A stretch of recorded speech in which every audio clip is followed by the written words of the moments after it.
So now that you've seen the initial run, I'm curious about the steering and what's going on here. These extra gears, this one I assume is for the extra long wheelbase. You'd have to swap that out on the gear shaft. But these throw me off because the motor itself has a brass pinion and I don't see a way to rotate the motor. So if you did put on a different gear, how do you keep the pinion meshed with a different size gear? So that's what, I don't know. I'm not seeing a slot there for that screw. Maybe it's on the bottom, it's hard to say. There's so much stuff in the way, but that might have to become another day. So I saw on Beaver's channel that, you see the steering servo horn? It's got a second hole there. So if I move this screw to that top hole, when the steering servo moves, it's going to throw the wheels further. So let's actually take a look right now at the bottom of this thing. I'm also noticing this has like some toe in on the rear. Sorry, I can't get a good angle of light here. It's being so reflective. So yeah, the toe in on the rear, that makes sense. I now think that maybe this is parallel. It's hard. I think the front wheels are parallel actually. So let's try to move this. So I think the best way to get to that servo horn is to actually just remove the shock and put this screwdriver through this opening. So luckily, if you get an electronic screwdriver kit, you're going to need one for sure, because this is not a standard size screw. It's really small. It's just a plastic screw. And this is really well designed, actually. It's got metal balls here on the ends of these shocks. So the shocks can actually rotate a little bit. So it's really good play. It shouldn't cause much stiction in the suspension. So that's the full travel without the shock. It's not much, but doesn't need much. I also like the fact that it has a foam bumper here, so you can crash into stuff and maybe actually survive, not breaking stuff. Okay, so now that shock is out of the way, I'll move this the other way, get to the horn.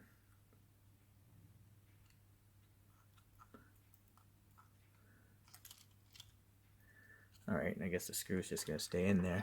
Now I gotta try to get that into the top hole.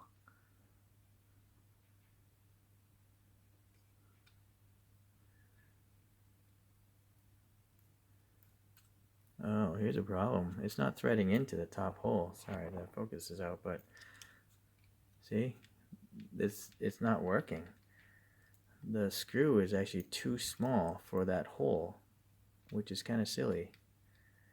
So essentially I'm gonna have to get a bigger screw and run it through that hole, or a small bolt to run through this whole thing. So that's kind of weird. It's also on a plastic ball to reduce stiction. So you can see the plastic ball. So hold on, let me get this screw out and let's try to find out how big it is.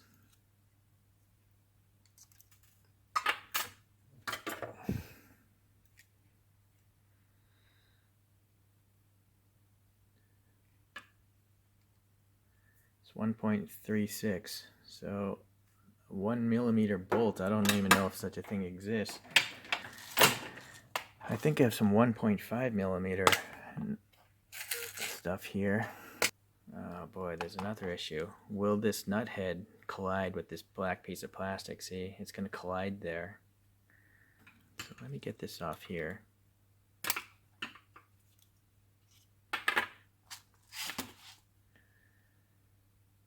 Yeah, I guess I could just run, it might be easier to run a bigger bolt there through this side. Yeah, okay. So then I'm going to run it through the front and then tap the screw into that piece of plastic. I want to see if this thing will even, if that hole is even too big for this thing. So this is a 1.5 millimeter.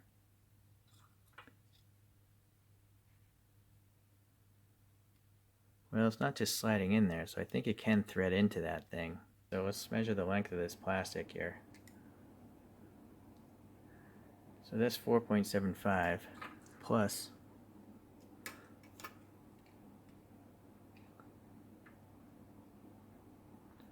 3.5.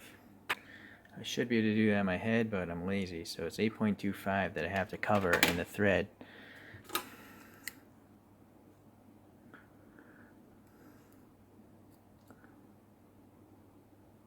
This is 8.25, so I'm actually, well, 8.34. This will work. So just keep in mind, well, we don't even know if it's going to work yet for sure. Gotta hold on until I figure this out. Okay, yeah, it seems to be working. Well, 1.5 by 8.3 thread.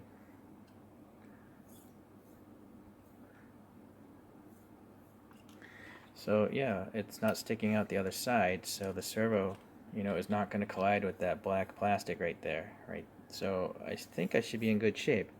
So let's just pop that ball back on.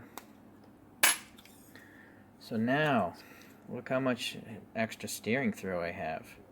It's a huge difference. This is more what I'm accustomed to with like my Drift Art 2. In fact, I actually have that chassis right here, so let's compare. Get rid of the bodywork on this. Okay, yeah, a Drift Art 2 is just insane. I mean, it's almost 90 degrees perpendicular, but that's why it's a hobby grade. But again, for the price of this thing, that's pretty impressive. It's better than my Kyosho Mini Z. I can't actually drift my Mini Z. It's an old MA020. It doesn't have a gyro, so I think it's just impossible to drift unless it's really high speed drifting. But maybe if I put these tires on the Kyosho, that thing might work. Again, as I mentioned, the tire choice is a huge factor. Okay, so a couple other things I'm noticing here. There is a bind button. I was lucky I didn't have to bind it, but if your thing doesn't work right out of the box, you'll probably have to whip out the instructions and bind it somehow. There's that on-off switch that's easy to access with this polycarbonate body. So I took off the little protective film. It's a pretty nice body, actually. All right, so no complaints there. Looks pretty nice. It's very lightweight. Yeah, you don't have to take off both body clips for the battery. You can just, leave one on. It's a lot easier. Seems like there's a little slot here for cabling, or in this case, it just holds that in place a little bit nice, right? So that's pretty cool. Yeah, it looks like all the suspension links have a metal ball in them. Or, no, that's not true. It's metal here, but plastic here and here. But they're all balls, so it seems pretty good as far as its design. I like it. You can adjust the height of the body clip here, the body clip posts. So that's all right. I know if you look on AliExpress or eBay, there are metal upgrade kits. You can replace pretty much everything on this, so it becomes metal. And also, I think there's a carbon fiber chassis kit. You can replace those with carbon. But I'm just probably gonna leave it stock as long as I can, at least until I master it.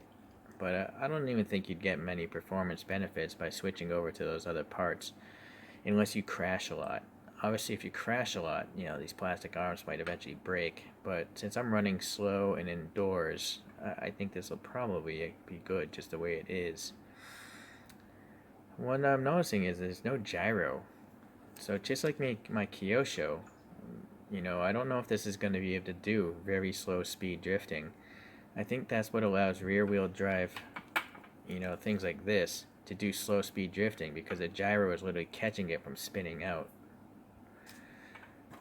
So, okay, so let me,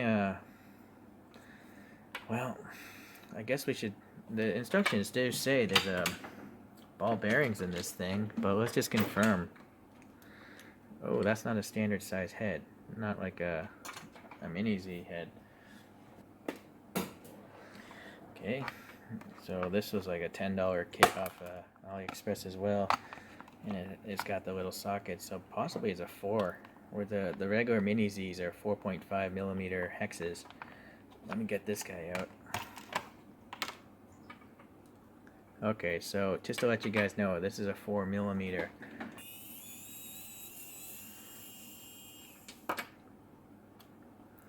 Yeah, it does have metal ball bearings, so that's pretty cool. It's really impressive for the price of this thing. You'll notice the cups here, the drive shaft cups are plastic though. So I'm gonna assume they're probably all metal upgrades for that. But the drive shafts themselves are metal, so that's pretty impressive as well.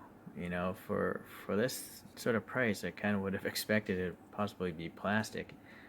So that's very impressive. I'm really impressed with this thing. Okay, so it's got a, you know, this slotted hole here, like Mini Z all-wheel drive wheels. So you can probably swap this out with all sorts of all-wheel drive wheels. In fact, here's the upgraded, an upgraded WLtoys aluminum wheel, and it's got the domed tires. Yeah, so that fits. There's a bit of a play though. There's a lot of play in that, which is strange.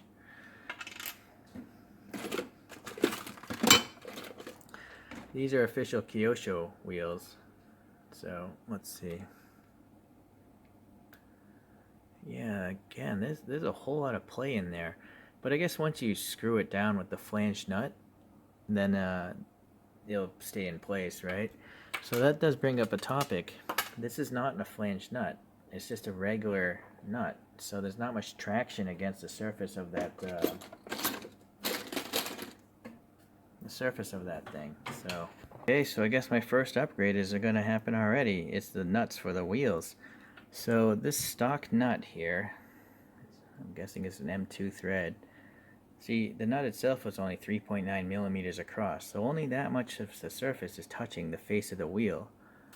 So you can buy online, you know, a whole 10 packs of these things. These are aluminum nylocks. You know, there's a little nylon in there to lock it onto the thread. But you can look at the flange of this one. Hold on here.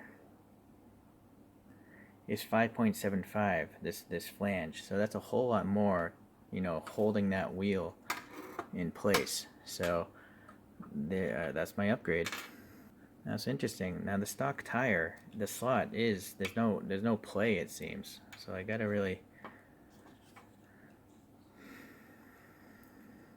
find the area there. Well, there's a little bit of play, I guess.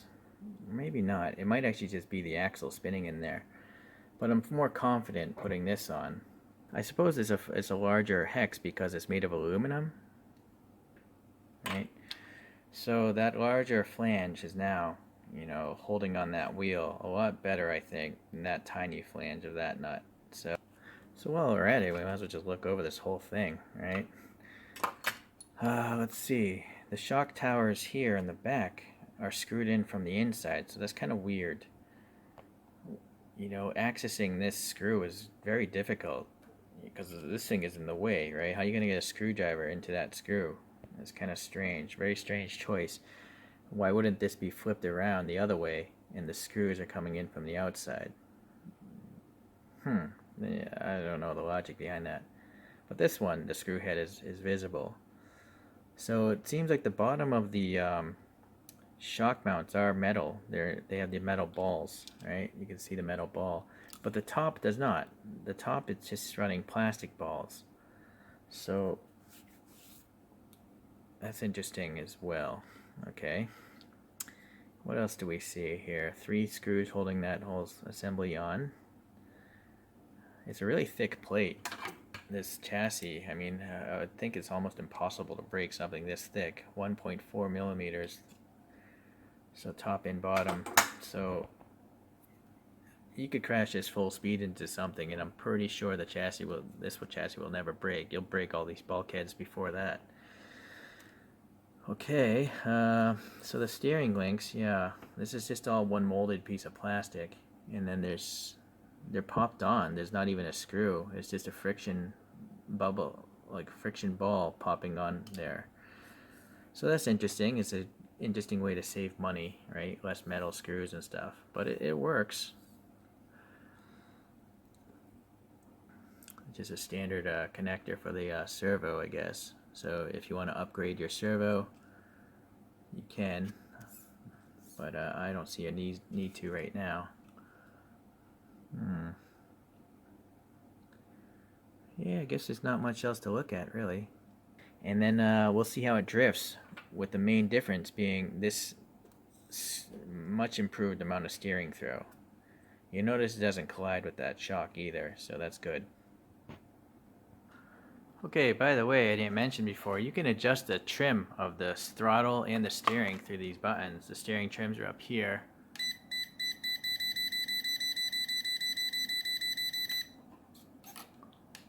See, so that's way off. But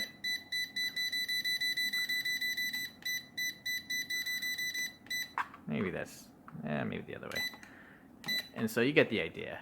So it was pretty straight originally, so I didn't even bother the first time around. But all right, so now we have the more steering lock here. Hopefully this will be a little easier to drift. We'll have to see.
Okay, so the steering I think helped, but this car is so fast that it's really difficult to do slow speed drifting. It's without the gyro, without a gyro, it's just really hard for me. You know, I guess I'm just not skilled enough. It's also possible that these tires are not the best choice. I almost think maybe I want to actually have a little more grip, so then it won't wash out and spin out so much that it seems to be doing.